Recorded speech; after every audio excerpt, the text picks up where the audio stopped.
रखना कि ये भूमि आपकी है, ये मिट्टी आपकी है।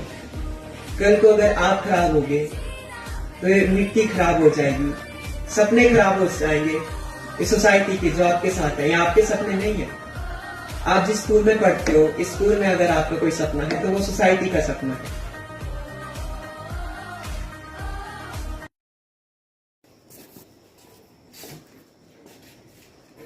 यहाँ पर उपस्थित सभी शिक्षकों को, विद्यार्थियों को और स्कूल को, आज जिसने इस स्कूल को बनाया है उसमें जितनी पीढ़ियों का योगदान रहा है, गांव के लोगों का योगदान रहा है, उनको मैं नमन करता हूं।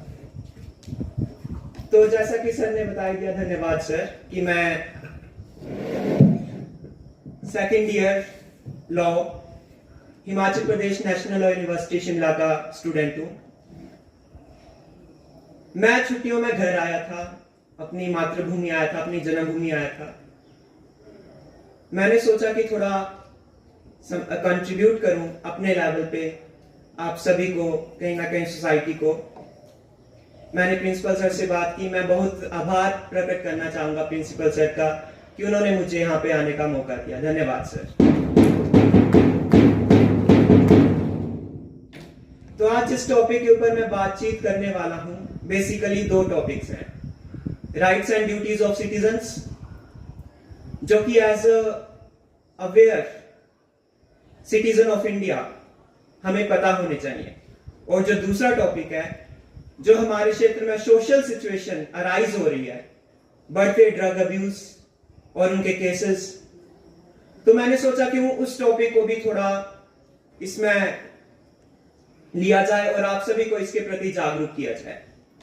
तो इन दो टॉपिक्स के ऊपर मैं बात करना चाहूंगा आज। मुझे लगता है कि आप, जैसे मैं लैंग्वेज बोल पा रहा हूं, उससे कंफर्टेबल होंगे, या इसको मैं ज्यादा हिंदी या इंग्लिश करूं, तो आप प्लीज मुझे बताएं। अगर कंफर्टेबल है तो हाथ खड़े करके ऐसे कर दीजिए।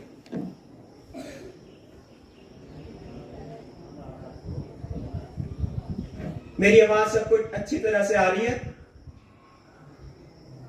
आ रही है तो हाथ खड़ा कर दीजिए। धन्यवाद। तो मैं शुरुआत करना चाहूंगा अपने पहले टॉपिक से, जो कि है rights and duties of citizens.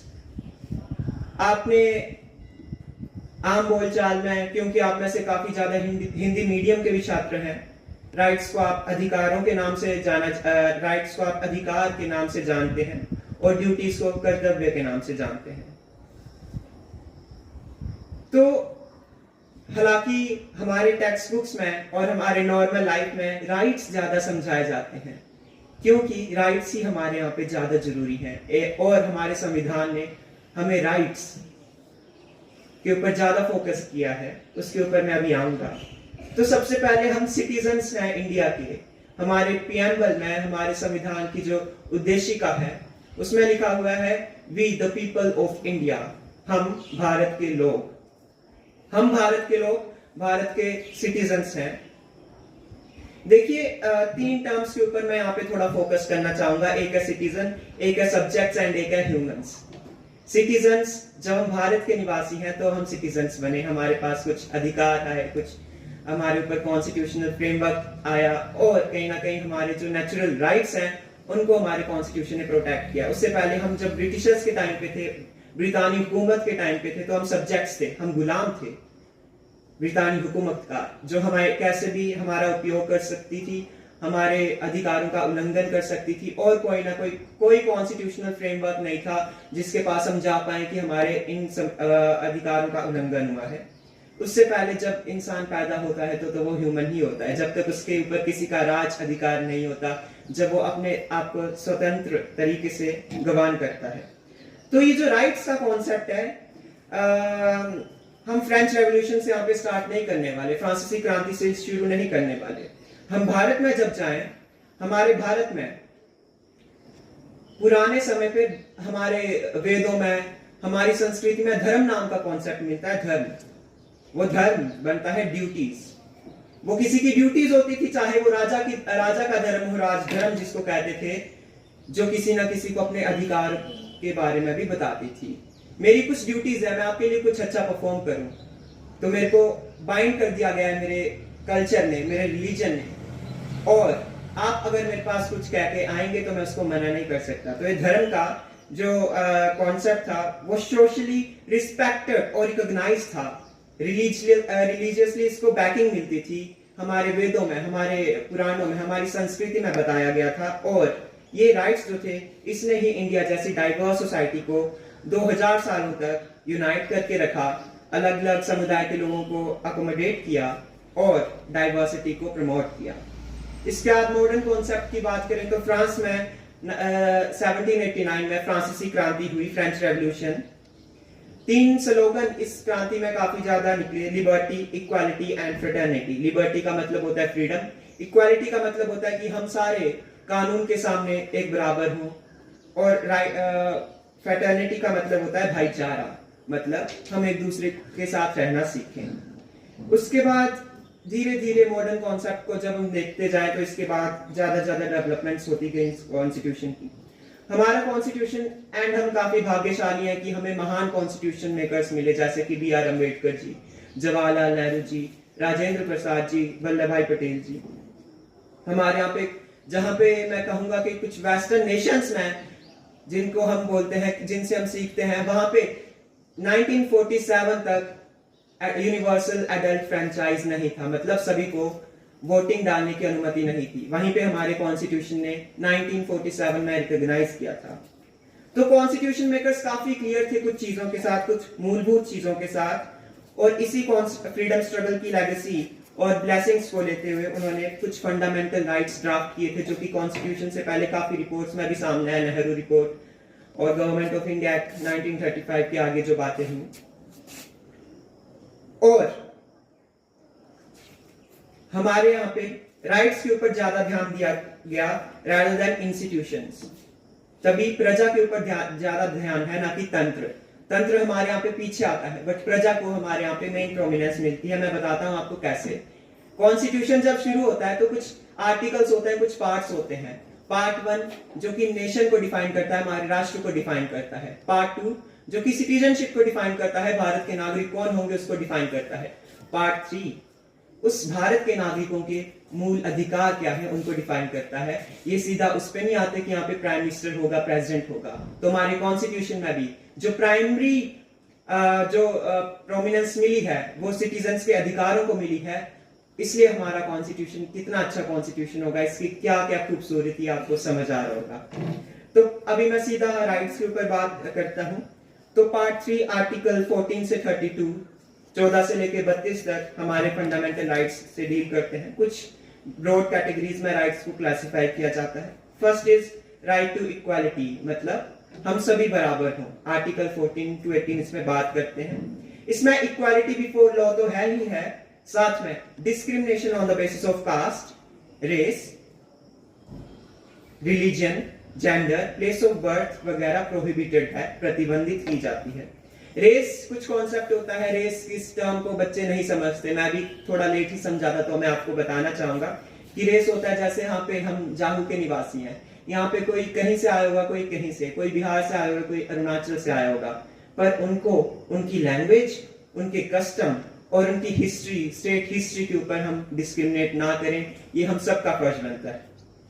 काफी विजनरी डॉक्यूमेंट है ये कॉन्स्टिट्यूशन। राइट टू इक्वालिटी देने के साथ साथ जो पिछले 1500-2000 सालों से जो हिस्टोरिकल इनइक्वालिटीज हमारे समाज ने फेस की है, जिन वर्गों ने फेस की है, उसको भी ये चैलेंज करती है और उनके लिए अफर्मेटिव एक्शंस, मतलब जहां से जितनी अच्छी तरह हो सके हम उनको आगे ला सकें, उसके लिए उनके लिए रिजर्वेशन लाती है, जो कि एक अच्छी बात है।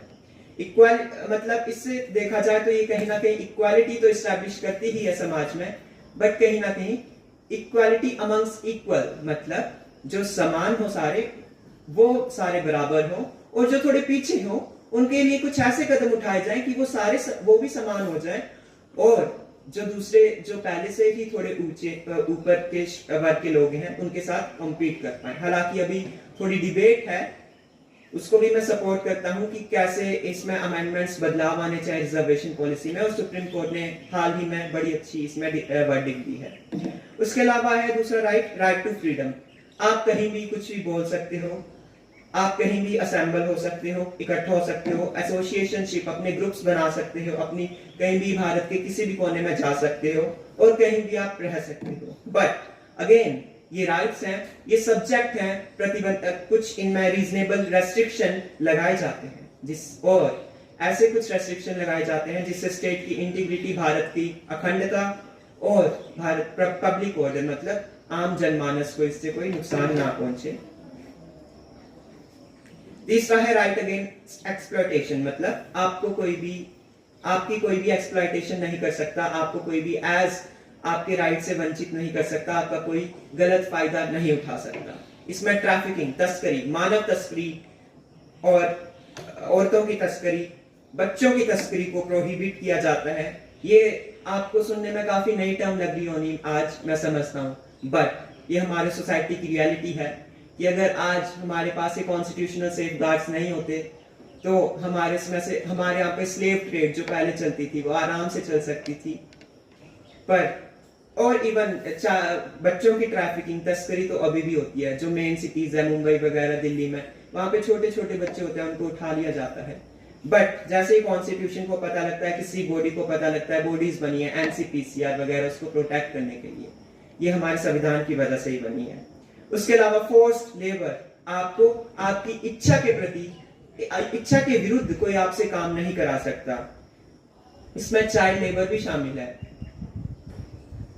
और क्योंकि आप चाइल्ड हो सभी, मतलब और आपके काफी ज्यादा मित्र भी, तो मैं आपको बताना चाहूंगा कि child labour prohibition and regulation act 1986 के अंदर अंडर 14 जो भी बच्चा है उसको मना किया जाता है एंड उसके ऊपर उसको रोका जाता है चाइल्ड लेबर और कहीं ना कहीं गलत तरीके से एम्प्लॉय करने पर, उसको कहीं से काम कराने पर। बट इसमें फैमिली वाले डोमेस्टिक काम नहीं होते, और डोमेस्टिक के साथ अगर हैजार्डस होंगे तो वो इसमें आएंगे, बट फैमिली वाले डोमेस्टिक काम नहीं होते इसमें। कहीं ना कहीं विचार आते हैं कि ऐसा हो जाए तो ऐसा क्यों नहीं, तो मैं साथ साथ में क्लैरिफाई करता जाता हूँ, क्योंकि जैसे आपका दिमाग है बच्चों वाला वैसे ही मेरा भी है, तो मैंने काफी रिलेट किया आपसे।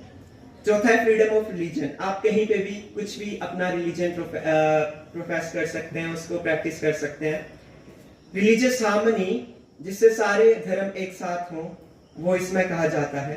राजधर्म का कॉन्सेप्ट था, राजधर्म राजा का धर्म था, उसमें एक कर्तव्य ये भी था राजा का कि सभी धर्मों को एक साथ ट्रीट किया जाए। धर्मनिरपेक्षता हमारे भारतीय संस्कृति में काफी पुराना कॉन्सेप्ट है। मैं कुछ लाइनें अपने आसपास के समाज को देखते हो, अपनी आसपास की सोसाइटी के देखते हो, धर्मनिरपेक्षता के ऊपर कहना चाहूंगा। मेरी आवाज आ रही है ना सबको? तो मैंने लाइंस बनाई है। उठते समय निकले ओम नमः शिवाय, तो शाम को बजे कबीर की वाणी। हरिद्वार यदि जाओ तो पौंटा साहिब में सुने गुरबानी। रिवालसर यदि कभी जाओ घूमने, तो तिब्बत और बौद्धों की सुने कहानी। सर्वधर्म समभाव की यही भावना तो है सेक्युलरिज्म ने हमें सिखानी। पर्सनल फिलोसफीज है मेरी ये पर्सनल फिलोसफी, आप सभी की पर्सनल फिलोसफी अलग हो सकती है। कोई हिंदू धर्म के कोई समझ और फॉलो कर सकता है, कोई हिंदू धर्म को फॉलो तो कर सकता है, मेरा धर्म तो वही रहेगा, बट जैसे मैं बाकी धर्मों के बारे में भी सीखूंगा, उनमें क्या है वो अच्छा देखूंगा। तो ये, बट इसमें स्टेट जो है, ये होगी पर्सनल फिलोसफी की बात। इसमें जो स्टेट है हमारा, जो हमारा भारत देश है एवं राज्य है कहीं, वो एकदम क्लियर है इस पे, क्योंकि कॉन्स्टिट्यूशन ने उन्हें कहा है कि नॉन इंटरफेरेंस इन रिलीजन।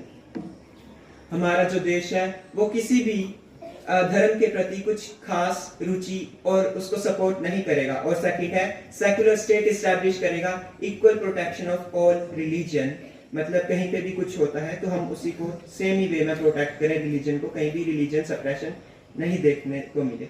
अभी हाल ही में बांग्लादेश में कुछ मतलब एक वो कहते हैं कि उन्होंने अपनी प्राइम मिनिस्टर को भगा दिया वहां से और डेमोक्रेसी लाई, पर डेमोक्रेसी आएगी या नहीं ये तो आने वाले समय की बात है। पर भारत का जो नेचर है वो आपको इसी से दिखेगा कि बांग्लादेश के प्रधानमंत्री भी भारत में आए शरण लेने के लिए। ये भारत ही है जिसका कल्चर ऐसा है कि वो पहले से एकदम सभी का खुले दिल से स्वागत करता है और सबको एक साथ एक बराबर मानता है। अच्छा, कुछ ऐसी चीजें हैं कि वो हमारे धर्म में तो है ही, पर हमारे कल्चर में भी इतनी ज्यादा आ चुकी है कि वो भी कल्चर का पार्ट बन गई है। आप में से कुछ लोगों को लगता हो कि स्कूल के मोटो होते हैं अस्तो मा सद्गमे तमसो मा ज्योतिर्गमे, और गायत्री मंत्र हम सुबह सुबह बोलते हैं। तो क्या ये हिंदू धर्म की बातें नहीं है? नहीं, हिंदू धर्म की ये इतने सालों से हमारी कल्चर में ऐसे हो गई है कि ये धर्म से बढ़कर कल्चर का पार्ट हो गई है, और ये हमें प्रमोट करनी चाहिए। इसलिए स्कूल में, अगर स्कूल आपको सुबह गायत्री मंत्र बोलने को बोलता है और मोटोस लगे होते हैं अस्तोमा सद्गमे तमसोमा ज्योतिर्गमे, तो ये कहीं ना कहीं रिलीजन से बढ़ के चीज है। इसके अलावा है कल्चरल एंड एजुकेशनल राइट्स। इसमें कुछ चीजें हैं कि प्रिजर्व एंड, हमें अपना कल्चर बचाने का और इसको आगे प्रमोट करने का मूलभूत अधिकार है। हमें एजुकेशन लेने का मूलभूत अधिकार है। हमें हमारी जो लैंग्वेज है और हमारे माइनॉरिटी ग्रुप्स हैं उनके कल्चर बचाने का और आगे बढ़ाने का मूलभूत अधिकार है।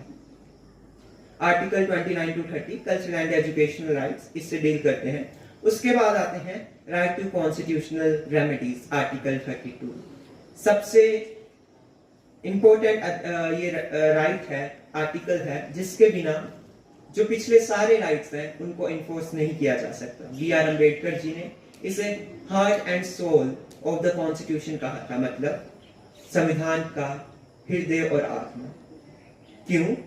क्योंकि ये राइट है जो हमें एक अधिकार देता है, बेसिक मूलभूत अधिकार देता है कि हम कोर्ट के पास डायरेक्टली जा पाए, चाहे वो हाई कोर्ट है चाहे वो सुप्रीम कोर्ट है, अगर हमारा कोई भी मूलभूत अधिकार वंचित होते हैं, जिनके बारे में मैंने आपको अभी बताया। अच्छा, मैंने राइट्स की बात तो कर दी और राइट्स काफी आपने सुने भी होंगे, बट उसके साथ ही हमारी कुछ ड्यूटीज भी होती है हमारे देश को लेके। बट जैसे मैंने बताया, धर्म हमारे कल्चर में काफी पुराना कॉन्सेप्ट है, तो हमारी कुछ ड्यूटीज भी है कॉन्स्टिट्यूशन को लेके। हालांकि हमारा कॉन्स्टिट्यूशन बहुत ही बड़े दिल का था, जब ये बना था तब इसमें ड्यूटीज वाली जो चीजें हैं वो ऐड नहीं की गई थी। ड्यूटीज सब्सिक्वेंटली 42nd अमेंडमेंट 1976 में ऐड की गई थी, जिसमें आर्टिकल 51A को हमारे संविधान में इंसर्ट किया गया था। इसमें बताया जाता है कि हमारी कुछ ऑब्लिगेशन है जो कि नेशन के प्रति, हमारे राष्ट्र के प्रति और हमारी सोसाइटी के प्रति है। हालांकि ये इनफोर्सिएबल नहीं होती, इसके ऊपर आपको कोई डांटेगा नहीं, बट भारत के लोग होने के नाते, भारत के नागरिक होने के नाते आप इसको जितनी अच्छी तरह से कर पाए अपने लेवल पे फुलफिल, आप वो करें। ये हमारा संविधान और हमारे संविधान के निर्माता, हालांकि उन्होंने उस टाइम ऐड नहीं की गई थी, पर वो हमसे ये इच्छा रखते थे एंड रखते हैं एंड रखेंगे जब तक उनकी लेगेसी कंटिन्यू रहे। तो सबसे पहले ड्यूटी है respect of the constitutional ideals, national flag and anthem. हमारा जो कॉन्स्टिट्यूशन है जिससे हमें सारी चीजें मिलती है, और हमारी जो भारतीय संस्कृति में कुछ आइडियल्स इस्टेब्लिश हो चुके हैं, जैसे कि डेमोक्रेसी, सोशलिज्म और सेकुलरिज्म। डेमोक्रेसी मतलब आपको सभी को पता ही है, वोटिंग का अधिकार, एक वोटिंग द्वारा तरीके से चुनी गई सरकार। सोशलिज्म मतलब हम सोसाइटी के लिए काम करें रादर देन वर्किंग फॉर कुछ चुनिंदा लोगों के लिए, फ्यू पीपल। और सेकुलरिज्म, सारे धर्म सब एक बराबर हो। नेशनल फ्लैग जो आप रोज सुबह देखते हैं और उसका सम्मान करते हैं, और नेशनल एंथम, इसका हम सारे सम्मान करें। दूसरा है cherish and follow noble ideas which inspired national struggle for freedom. मतलब कुछ ऐसे आइडियाज हैं जैसे कि freedom, non violence, equality, justice, इन सबको हम मतलब और बढ़ाएं और इनको फॉलो करें। तीसरा है uphold and protect sovereignty, unity and integrity of country. हम भारत की संप्रभुता, अखंडता और इसके जितने भी इसको अच्छी तरह जैसा है उसके अखंडता को बनाए रखें, और नेशनल सिक्योरिटी को बढ़ाएं, जैसे भी नेशनल और पैट्रियोटिज्म की फीलिंग जितनी भी अच्छी तरह से हमारे अंदर आ सकती है हम कर सकते हैं, अपनी तरह से करें। चौथी है defend country and render national service. मतलब हम अपने लेवल पे जितनी अच्छी तरीके से हो सके, जरूरी नहीं कि आप में से सभी को, मतलब ऑफ कोर्स भारतीय सेना काफी नोबल प्रोफेशन है, बट अगर आप भारतीय सेना में ना भी भर्ती हो पाओ तो अपने लेवल पे जितनी अच्छी तरीके से भारत की देखरेख, भारत के प्रति आप अच्छे काम कर पाओ, सोसाइटी के प्रति कर पाओ, वो आप करो, अपने लेवल पे करो। आपके स्कूल में एनसीसी, एनएसएस जैसे अनेक प्रोग्राम होंगे जो कि इन्हीं देश की सेवाओं के लिए यहाँ पे बनाए जाते हैं, और जो स्कूली बच्चे होते हैं उनको ये सिखाने के लिए बनाए जाते हैं। पांचवा है harmony and spirit of brotherhood. हमारे आसपास जितने भी लोग हैं, जो भी हैं, हम उनको इक्वल ट्रीट करें और हमारे मतलब भाईचारा इस्टेब्लिश करें। छठवां है हम अपनी रिच हेरिटेज एंड कल्चर को प्रोटेक्ट करें, उसको प्रमोट करें। सातवां है हम नेचुरल एनवायरनमेंट जैसे कि forest, lake, river, wild life जैसी चीजों को प्रोटेक्ट करें और इनको आगे और ऊपर की तरह लेके जाएं। आठवां है हम scientific temper, scientific and rational thinking, humanism मतलब सारे लोग इक्वल हैं, और spirit of inquiry and reform को अपने अंदर लाएं। भारत के नागरिक होने के प्रति हमारे अंदर चीजें होनी चाहिए, हमारे संविधान हमसे अपेक्षा करता है। नौवां है कि हम पब्लिक प्रॉपर्टी को बना के रखें, जितनी अच्छी तरह से प्रोटेक्ट हो पाए उतनी अच्छी तरह से प्रोटेक्ट करें, और वायलेंस किसी प्रकार का है उससे बचें। अभी मुझे सुनने में आया था कि कुछ स्कूल में भी लोग हैं जो मतलब आते जाते कुछ इधर उधर, मतलब कचरा तो हम हर जगह फैलाते ही हैं, मतलब और भी मतलब जो भी आप खाते हो, चाहे वो च्युइंगम ही हो या फिर मुंह के अंदर कोई और रसायन हो, उसको इधर उधर थूक देते हैं। यहाँ पे पब्लिक प्रॉपर्टी है, गमले हैं, उनको डिस्ट्रॉय करते हैं। हालांकि इसके प्रति पनिशमेंट आपको दी जाती है स्कूल लेवल पे, पर ये आपसे अपेक्षा की जाती है क्योंकि ये आप सभी की प्रॉपर्टी है। इसके बारे में भी मैं बताऊंगा। तो हमारा ये कर्तव्य बनता है कि जिस मिट्टी ने, जिस सरकार ने और जिन लोगों ने हमें चीजें दी है, हम इनको अच्छी तरह से बना के रखें। 10वां है strive toward excellence and every type of national activity, जिससे हमारे राष्ट्र का सम्मान बढ़ सके, हमारे राष्ट्र में अच्छी चीजें आ सके। इसमें एक्सीलेंस और हमारे जो एफर्ट्स हैं वो इंडिविजुअल भी होने चाहिए अपने स्तर पर, और कलेक्टिव भी होने चाहिए जैसे आप ग्रुप में कर सकते हैं। और 11वां राइट जो कि 11वां आपकी फंडामेंटल ड्यूटी जो कि स्टैब्लिश की गई थी वो है equal education opportunities for all between age 6 to 14। इसमें राइट टू एजुकेशन एक्ट 2009, जिसकी बदौलत आप में से काफी ज्यादा लोग होंगे जो आज यहाँ इस स्कूल में पढ़ रहे हैं, तो आप अपने आप को भाग्यशाली माने कि हमारी सरकार ऐसी, हमारा संविधान ऐसा है जिसकी वजह से हमारे यहाँ पे काफी चीजें ऐसी है। नहीं तो देखिए अपने आसपास के पड़ोसी देशों को, पाकिस्तान, अफगानिस्तान, बांग्लादेश, श्रीलंका, वैसा राष्ट्र, ये ऐसा राष्ट्र आपको कहीं और नहीं मिलेगा।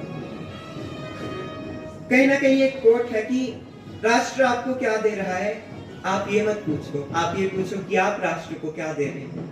यही कुछ चीजें हैं जो कि आपको इंस्पायर करेगी एक अच्छा नागरिक बनने के लिए।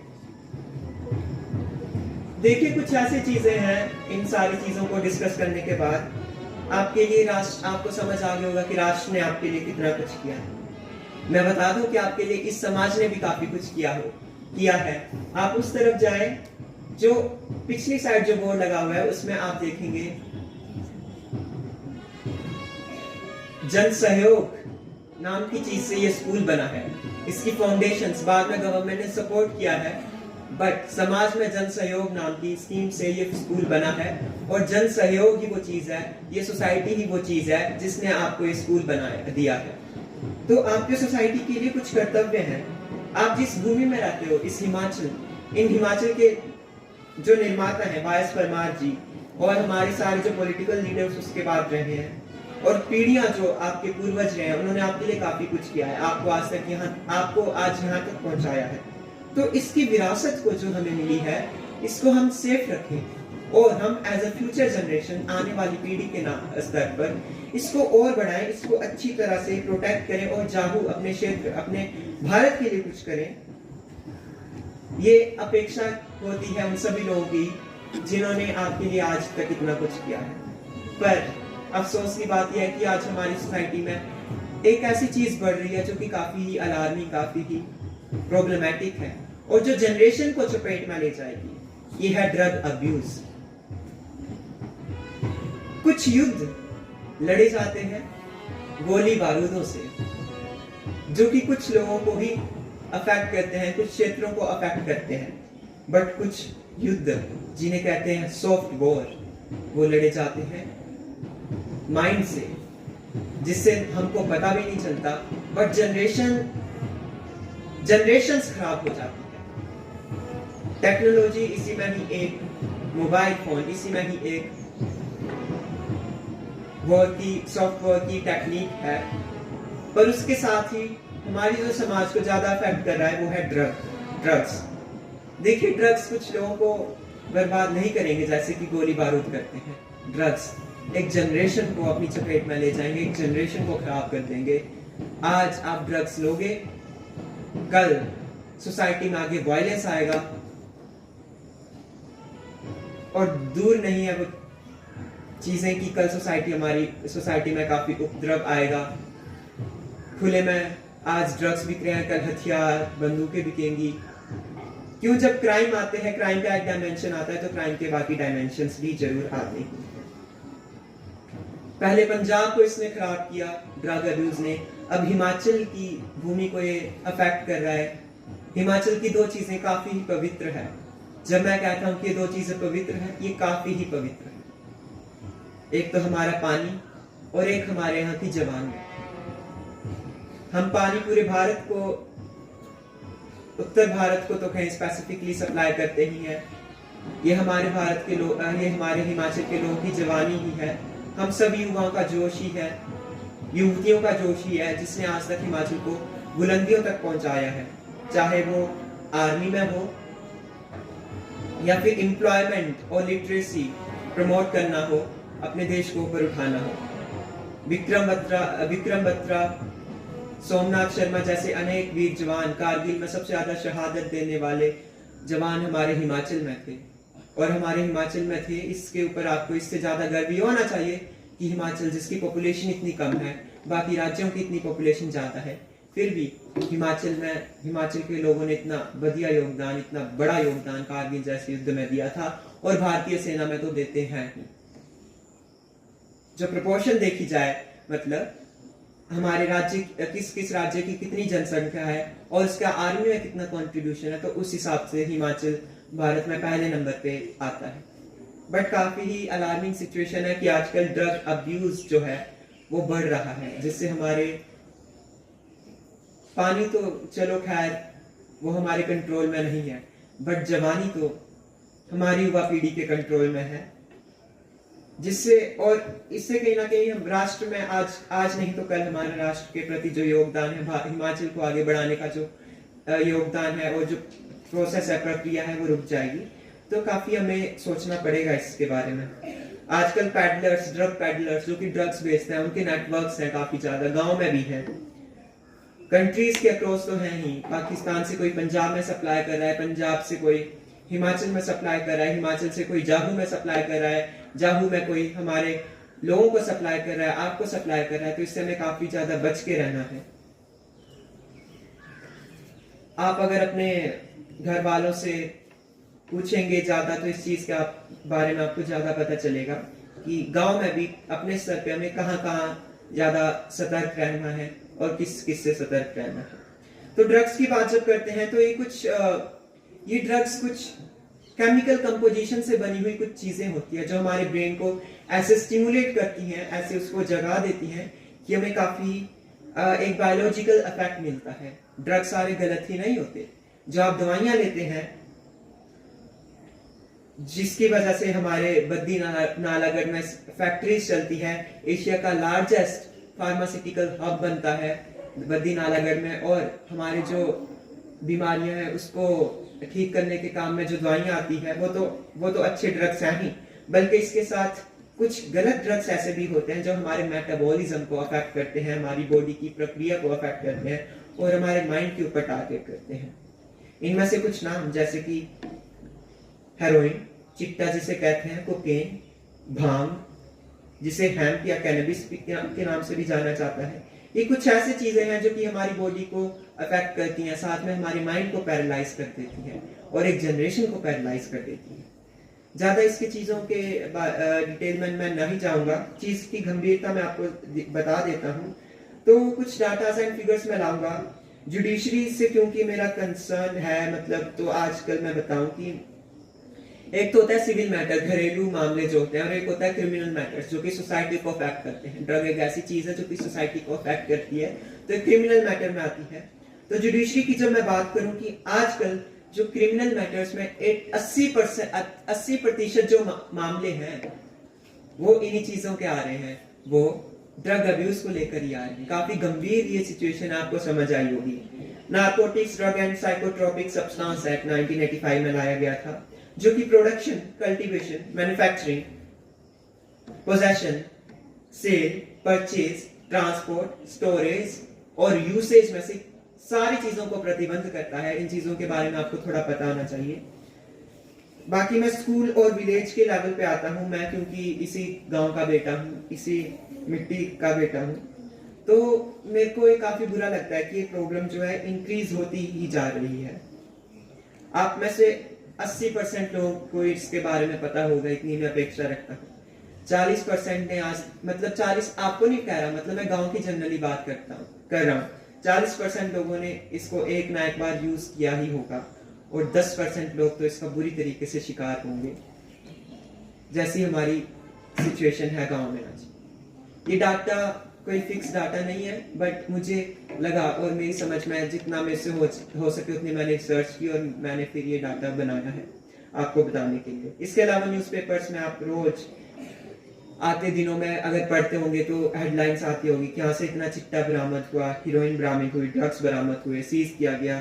तो सोसाइटी में काफी चीजें हमारे यहाँ पे है, मतलब प्रचलित है। कौन सी, इससे वायलेंस भी होता है और ओवर यूज से डेथ हो जाती है और जिंदगियां खत्म हो जाती है, सपने खत्म हो जाते हैं, समाज खत्म हो जाता है, परिवार खत्म हो जाता है। तो काफी गंभीर सिचुएशन है। और इससे जो अलार्मिंग सिचुएशन ये भी है कि इससे जो मिडिल और जो अच्छे परिवारों से लोग हैं, इवन वो भी ग्रस्त हो रहे हैं। 90% जो इसकी चपेट में आ रहे हैं वो आज वही लोग हैं जो अच्छे परिवार से हैं। धन्यवाद प्रधानाचार्य सर, जिन्होंने मेरी इन चीजों में थोड़ी हेल्प भी की। तो ये पहाड़ों की जवानी ना नष्ट हो, ये हम सबका कर्तव्य रहेगा।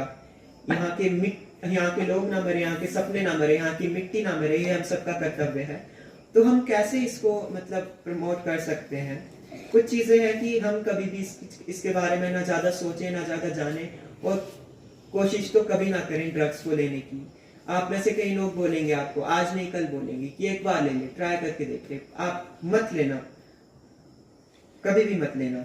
आप सोशली अवेयर बने, घर वालों से, अपने समाज, अपने गांव के बारे में जाने कि कहाँ कहाँ क्या हो रहा है, कौन कौन सी ऐसी चीजें हैं, कौन कौन सी ऐसी जगह हैं जहाँ पे चलते हैं, जहाँ पे हमें जाने से बचना है।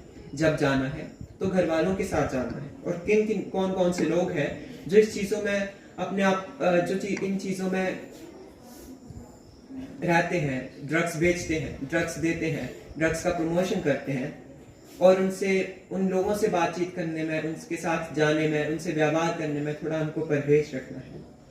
तीसरी चीज है कि हम अपने लेवल पे इनिशिएटिव उठाएं। आज मैं आया हूँ, क्यों ना कल आप अपने लेवल पे, ग्रुप पे एक दूसरे से बात करें कि हाँ ऐसा है, ऐसा है, ऐसा नहीं करना है, और अपने आप को बिजी रखें, जितना हो सके उतना बिजी रखें। जो कि अकेलापन है, और जो अकेलापन जिसके अंदर आप कमरे के अंदर बंद होते हो, वो ऐसी चीज, उन जैसे लोगों के अंदर ये चीजें ज्यादा देखने को मिलती है कि वो ड्रग्स का शिकार होते हैं।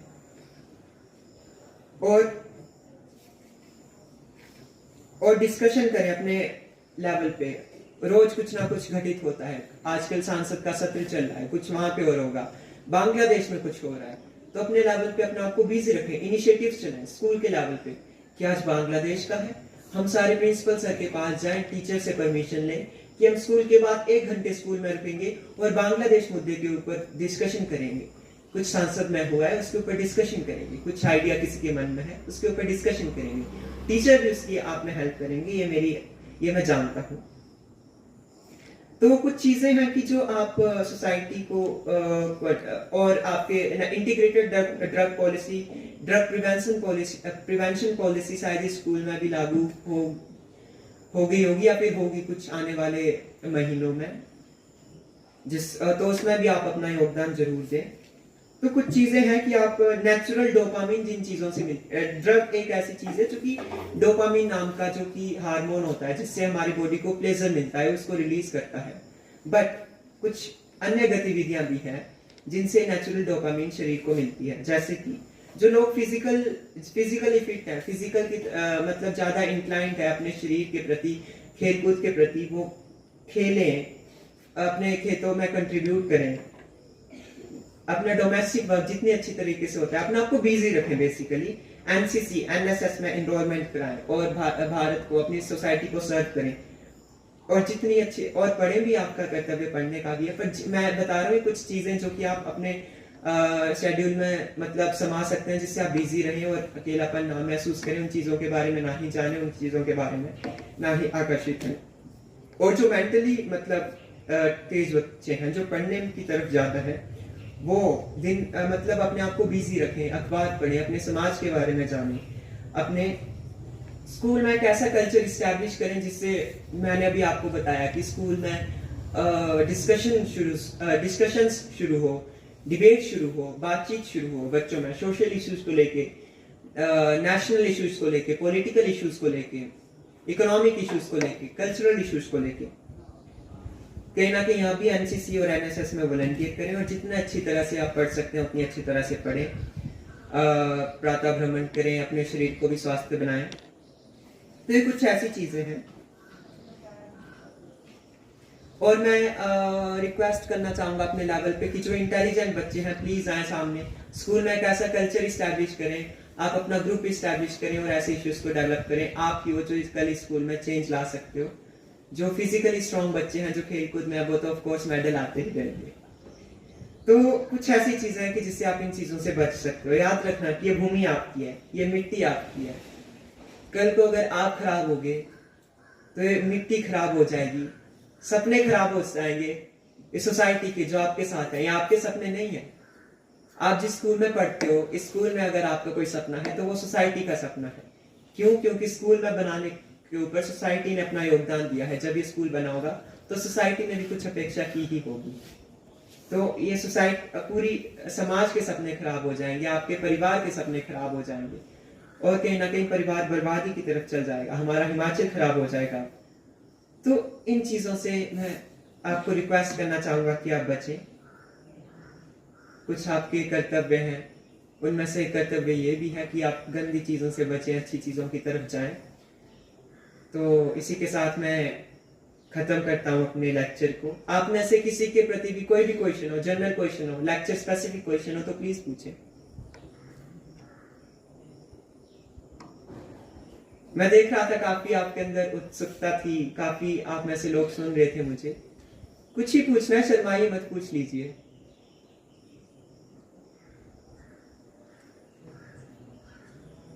अरे एक दूसरे को देखते रहोगे तो पूरी जिंदगी देखते ही रहोगे। खुद को देखो और पूछ लो अगर कुछ पूछना है। अच्छा, हो सकता है कि आप में से कुछ लोग शर्माते हो, तो कुछ अगर चीजें हो तो आप टीचर से प्रिंसिपल सर तक पहुंचा देना। और अगर कुछ ऐसी चीजें मुझे लगी प्रिंसिपल सर ने बुलाया तो आफ्टर स्कूल अगर आप एक आधा घंटा रुकना चाहो तो हम बात कर सकते हैं उसके बाद, जिन जो लोग मेरे से बात करने में रुचि रखते हैं। धन्यवाद करना चाहूंगा प्रधानाचार्य सर का। यहाँ पे साइड में सुरेंद्र अंकल का घर है, उनका, इस पूरे समाज का, इस पूरे गांव का, मेरी बहन का, मेरे दादाजी का जो कि आज मेरे साथ आए हैं, और मेरे परिवार का जिन्होंने मुझे आज तक यहाँ पे पहुंचाया और आगे भी पहुंचाता रहेगा, और सारे लोग रहेंगे। धन्यवाद।